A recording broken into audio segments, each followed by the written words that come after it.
नमस्कार। आज देश की तमाम फटाफट खबरों में आपका स्वागत है। देश में कोरोना वायरस के आंकड़े बहुत तेजी से फैल रहे हैं और प्रतिदिन सामने आने वाले आंकड़े भयावह हैं। देश में लगातार तीसरे दिन कोरोना वायरस के 1 लाख से ज्यादा मामले दर्ज किए गए हैं। वर्ल्डोमीटर की माने तो गुरुवार देर रात तक कोरोना के 1,31,787 नए मामले देखने को मिले। जब से देश में कोरोना महामारी की शुरुआत हुई है तब से लेकर अब तक ये कोरोना का सर्वाधिक मामला है। इससे पहले बुधवार को 1.26 लाख से ज्यादा मामले सामने आए थे। वहीं मंगलवार को भी कोरोना के दैनिक मामलों की संख्या 1.15 लाख से ज्यादा दर्ज की गई थी। देश में कोरोना के सक्रिय मामले लगातार बढ़ रहे हैं। क्या रैपिड एंटीजन टेस्ट और आरटी-पीसीआर टेस्ट में नेगेटिव मिलने के बाद भी आप कोविड-19 पॉजिटिव हो सकते हैं? देश के विभिन्न शहरों में ऐसे मरीज आ भी रहे हैं जिनमें यह रिपोर्ट नेगेटिव है, लेकिन हालात गंभीर होने की वजह से उनका हाई रेजोल्यूशन सीटी किया जा रहा है। इसमें फेफड़ों में कोरोना के गंभीर संक्रमण की पुष्टि हो रही है। वडोदरा नगर निगम ने इसे देखते हुए महामारी रोग अधिनियम के तहत आदेश दिया है कि आरटी-पीसीआर में नेगेटिव मिले बीमार मरीजों का बीमा कंपनियां और थर्ड पार्टी एडमिनिस्ट्रेटर कोविड मरीज की तरह माने नए स्ट्रेन के मरीजों में एचआरटी व लैब की बाकी जांच वायरस की पुष्टि कर सकते हैं जब तक कोई और बीमारी का पता न चले। कोविड के दावे को माना जाए। देश के कई शहरों में डॉक्टर इस प्रकार के मामले आने की पुष्टि कर रहे हैं और रेडियोलॉजिकल जांच में पुष्टि होने पर मरीजों को कोविड-19 का इलाज दे रहे हैं। एक बार फिर देश में ऑक्सीजन सिलेंडर और रेमडेसिविर को लेकर कालाबाजारी बढ़ चुकी है। कोविड उपचार प्रोटोकॉल में शामिल रेमडेसिविर इन दिनों में तय मूल्य से 1000 गुना अधिक कीमत पर बिक रहा है। महाराष्ट्र, मध्य प्रदेश, दिल्ली और हरियाणा सहित देश के कई हिस्सों से कालाबाजारी की शिकायतें आ रही है। वहीं अस्पताल में ऑक्सीजन की मांग भी बढ़ रही है, लेकिन पर्याप्त आपूर्ति नहीं हो पा रही है और ये 40,000 रुपये तक बिक रहा है। देश में रेमडेसिविर दवा की कालाबाजारी पिछले एक सप्ताह में शुरू हुई है। 28 मार्च के बाद से इसकी मांग 50 गुना तक बढ़ चुकी है। हालांकि केंद्र ने दवा कंपनियों को दवा का उत्पादन बढ़ाने का आदेश दिया है, लेकिन वर्तमान हालात यह है कि एक डोज के लिए व्यक्ति को 1.5 से 2 लाख रुपए तक खर्च करने पड़ रहे हैं।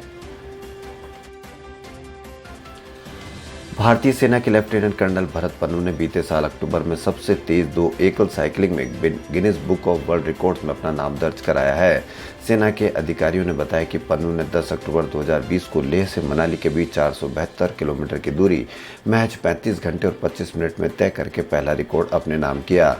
इसके बाद पन्नू ने दिल्ली, मुंबई, चेन्नई, कोलकाता को जोड़ने वाले 5,942 किलोमीटर स्वर्णिम चतुर्भुज पथ पर साइकिल से 14 दिन 23 घंटे और 52 मिनट में यात्रा पूरी कर दूसरा वर्ल्ड रिकॉर्ड अपने नाम दर्ज कराया। यह साइकिल यात्रा 16 अक्टूबर को नई दिल्ली में इंडिया गेट से शुरू होकर 30 अक्टूबर को उसी स्थान पर समाप्त हुई थी। पन्नू को हाल ही में गिनीज वर्ल्ड रिकॉर्ड के 2 प्रमाण पत्र मिले हैं। सुप्रीम कोर्ट ने गुरुवार को कहा कि बड़ी संख्या में लंबित मामलों की समस्या से निपटने के लिए वह हाई कोर्ट में अस्थायी जजों की नियुक्ति को लेकर दिशा निर्देश बनाने पर विचार कर रहा है। मुख्य न्यायाधीश S A Bobde, justice Sanjay Kishan Kaul और जस्टिस सूर्यकांत की पीठ ने गैर सरकारी संगठन लोक प्रहरी की याचिका पर सुनवाई करते हुए बात कही है। पीठ ने कई हाईकोर्ट के ओर से पेश वरिष्ठ वकीलों को आपस में बातचीत कर नियुक्ति को लेकर सुझाव देने के लिए कहा है। सीजीआई ने कहा कि हम उन परिस्थितियों की पहचान करना चाहते हैं जिनके आधार पर हाईकोर्ट में अस्थायी रूप से जजों की नियुक्ति की जा सके। करीब 2 घंटे चली सुनवाई के दौरान केंद्र सरकार की ओर से पेश अतिरिक्त सॉलिसिटर जनरल आर.एस. सूरी ने सुप्रीम कोर्ट से कहा कि हाईकोर्ट में अस्थायी तौर पर अतिरिक्त जजों की नियुक्ति तभी हो सकती है जब स्थायी जजों की भर्ती को पूरा कर लिया जाए। सरकार ने इस संबंध में संविधान के अनुच्छेद 22-224A का हवाला दिया। इस पर सुप्रीम कोर्ट ने सरकार से इस संबंध में नियम दिखाने के लिए कहा है।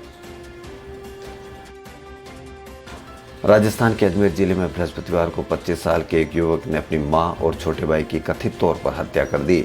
पुलिस ने इसकी जानकारी दी है। पुलिस ने बताया कि आरोपी ने अपने पिता और 2 भाइयों समेत 4 लोगों को हथौड़े से हमला कर घायल कर दिया। पुलिस के अनुसार घटना भिनाय कस्बे की है, जहां आरोपी अमरचंद जहांगीर ने बृहस्पतिवार तड़के अपनी मां कमला देवी, छोटे भाई शिवराज को हथौड़े से उस समय प्रहार किया जब वे सो रहे थे। पुलिस ने बताया कि जब उसके पिता, 2 भाई, एक पड़ोसी बचाव के लिए पहुंचे तो आरोपी ने उन्हें भी घायल कर दिया। पुलिस ने कहा कि आरोपी की मां व भाई की मौके पर ही मौत हो गई। पश्चिम बंगाल की मुख्यमंत्री ममता बनर्जी ने मुस्लिम मतदाताओं से एकजुट होने की अपील वाले बयान पर चुनाव आयोग से नोटिस मिलने पर तीखी प्रतिक्रिया दी है। ममता बनर्जी ने गुरुवार को कहा कि वह सांप्रदायिक आधार पर मतदाताओं को बांटने के किसी भी प्रयास के खिलाफ आवाज उठाती रहेगी और चुनाव आयोग चाहे तो उन्हें 10 कारण बताओ नोटिस भेज दे, लेकिन इससे वह अपना रुख नहीं बदलेगी। बंगाल विधानसभा चुनाव में अभी 5 चरणों का चुनाव बाकी है। ममता ने कुछ दिनों पहले मुस्लिम मतदाताओं से टीएमसी के पक्ष में मतदान करने की अपील की थी। इसके बाद चुनाव आयोग ने बुधवार को बनर्जी को आचार संहिता के उल्लंघन के लिए नोटिस भेजा था। टीएमसी प्रमुख बनर्जी ने दोमजूर में चुनाव प्रचार के दौरान कहा था कि जब बीजेपी के स्टार प्रचारक और प्रधानमंत्री नरेंद्र मोदी अपने बयानों में हिंदू और मुस्लिम वोट बैंक का जिक्र करते हैं तो उनके खिलाफ कोई शिकायत क्यों नहीं दर्ज की जाती है। दिल्ली के 115 निजी अस्पतालों में 50% बेड कोरोना के मरीजों के लिए रिजर्व रखने के आदेश दिए हैं। दिल्ली के प्राइवेट अस्पतालों में कोरोना मरीजों के लिए बेड की किल्लत दूर करने के लिए दिल्ली सरकार ने आदेश दिए हैं। इन प्राइवेट अस्पतालों में कुल आईसीयू और साधारण बेड की क्षमता का आधा कोरोना मरीजों के लिए सुरक्षित रखा जाएगा। इन अस्पतालों में छूट दी गई है कि वह स्थायी रूप से अपने कुल बेड क्षमता का 25% तक बढ़ा सकते हैं, लेकिन बढ़ाई गई क्षमता के बेड्स पर कोरोना मरीजों का ही इलाज होगा। ये 115 अस्पताल वो हैं जिनमें 50 या इससे ज्यादा बेड हैं। बीते 5 दिन से डर, निराशा और गुस्से के साथ जी रही मीनू बहुत खुश है। इतनी खुश कि कह रही कि आज उनके लिए सबसे ज्यादा खुशी भरा दिन है। मीनू नक्सलवादियों की कैद से छूट कर आए सीआरपीएफ जवान राकेश्वर सिंह की पत्नी है। राकेश्वर सिंह का परिवार जम्मू के नेत्रकोटी गांव में रहता है। इस समय उनके घर में खुशियां मनाई जा रही है।